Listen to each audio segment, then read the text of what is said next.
Hello all, today we'll be discussing about cross-validation in machine learning. This is a very important topic when we are actually calculating accuracy for a machine learning use case, basically supervised machine learning use case, let it be a classification or a regression technique.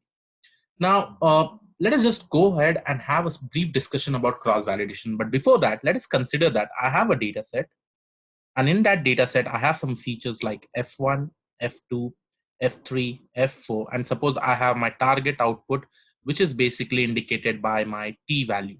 Okay. Now, usually whenever we take this input data, and suppose let us consider that this we have 1,000 records. This we have actually 1,000 records.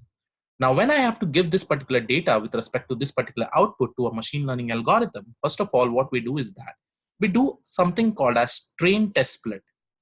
Now, when we do this train test split, that basically means that we'll be taking somewhere like 70-30% as train test, and it'll be randomly picking up all the records so that, there's no specific manner in which we are actually giving these records to our machine learning algorithm. Then what we do is that after doing the train test split of 70 or 30, or it may be 75 and 25, it depends on the number of data set that we have, number of records that we have.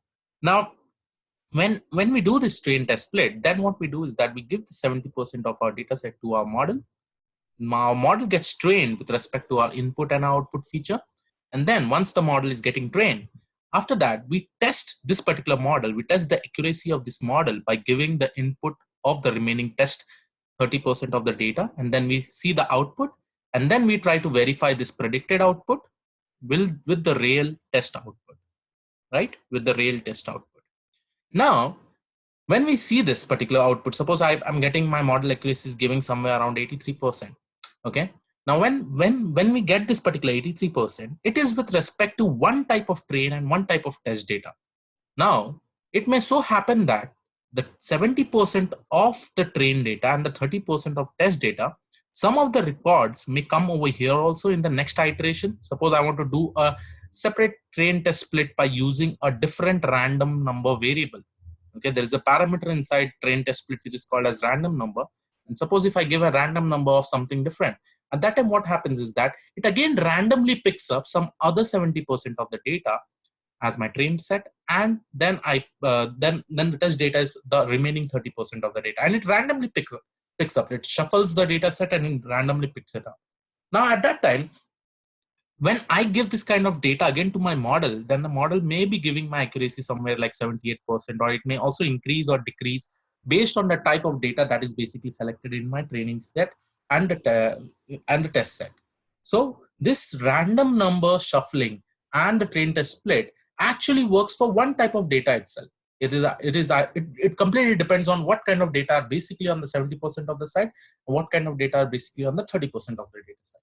Now, imagine that we should try to, in order to prevent this, like every time we are shuffling in the train test split and giving the data to our model for the training purpose, right? All the time we'll be getting some different accuracy. So we will not be able to, come to an accuracy parameter that what is basically the accuracy of the model by just seeing one type of train and test split. So because of that, we basically use something called as cross-validation. Now the cross-validation works somewhere like this. Now let us consider that I have total number of records as 500. So 500 is my data set. Now if I try to divide this, okay, now I'll be considering that, let me consider 450 data set, 450 records should be always in my training data set, and then 50 records should be always in my test data set. This is basically to test the accuracy, okay? Now what happens is that cross-validation works in such a way that, suppose I'll take this 500 data set, okay? And I know that I have to have 50 50 data set in my test. So 50 records in my test. So what I do is that I will take all this 500 data set once in this particular square box. Let me just take the first 50 data set as my test data. Okay. Now the remaining 450, what I can do is that, okay, remaining 450. Now, okay, I'll not consider 450 because I've just made 5 groups. Instead, what I'll do is that if I'm taking 500 as my total data set, then what I'll do is that 400, I'll keep it in my train, and remaining 100, I will be keeping it in my test. Okay. Now I can divide this into 5 different experiments. in the first experiment, my first 100 records will be my test data set. And then the remaining data set that I have, this will actually become my train data set. Okay. Now always remember, see how the cross validation will happen. In the first iteration, my first 100 record will basically my test, and remaining all will be my training data set. Now what I'll do, I'll take this data set, I'll train it in my model. I'll take this training data set of 400 over here, give it to my model, and then test with this remaining test data and get one kind of accuracy. So this will be my accuracy 1. Similarly, what I'll do is that in my second experiment, I'll just move towards one ahead step. That is my next 100 data set, which will be my test data set over here. I will consider this as my test data set, and remaining data set will be my training data set. Then I will give it to my model. Okay, my model will get trained and it will give me another accuracy. Similarly, what I'll do is that I'll complete this iteration for all the experiments based on the size of the test data. Now, why I'm saying based on the size of the test data, where I have taken my test data size as 100. So if the total number of records are basically 500, then what will happen is that the first iteration I'll get 100, remaining 400 will be my training data set. Similarly, I'll complete all the iterations. Then I will be seeing that based on the number of iterations, I'll be having that many number of accuracy. So here I have 5 iterations. I'll have accuracy 1, accuracy 2, accuracy 3, accuracy 4, accuracy 5. Now, since I am having different accuracy, what my final cross validation will do is that it will try to find out the mean of all this accuracy. Mean of all this accuracy. Now, when I find out the mean of all this accuracy, this will then be giving me an accuracy which is actually representable for the complete data set, wherein you're shuffling the data and you're trying to take it as a train and test plane. So it is actually using different train and test data and actually calculating your accuracy. And this is how a cross validation works. Simple, guys. See this. In the first experiment, what I'm doing, I'm just considering that my top 100 records will be my test data set. Remaining all this will be my training data set, right? Now I'll give it to my model, train it, and this will happen for all the experiments. Now, how many number of experiments will be there based on how many number of records I have, right? And then how many data set I'm taking it as my test data set.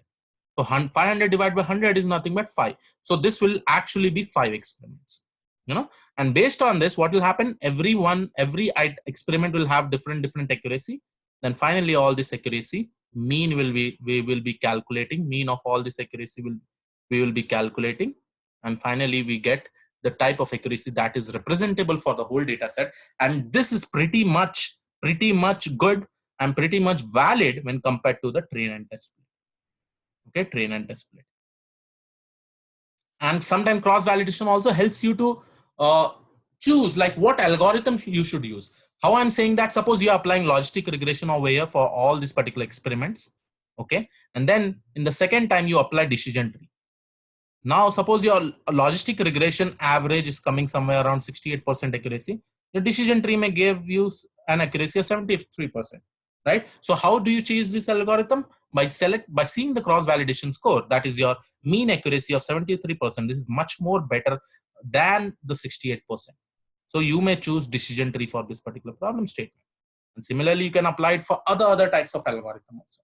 And this was all about cross validation, guys. I'll just also help you to see a coding functionality. Just give me a second.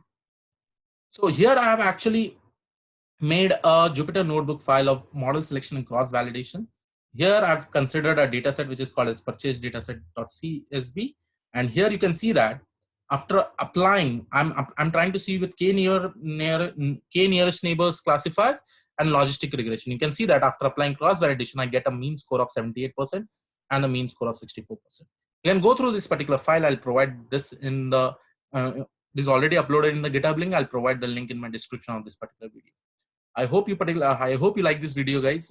Please make sure that you subscribe to the channel. Thanks for supporting everyone. Please share with all your friends. I do come up with very interesting content, and I'm pretty much sure that I'll come again with much more contents in my next videos. Thank you one and all. Have a great day ahead. Thank you.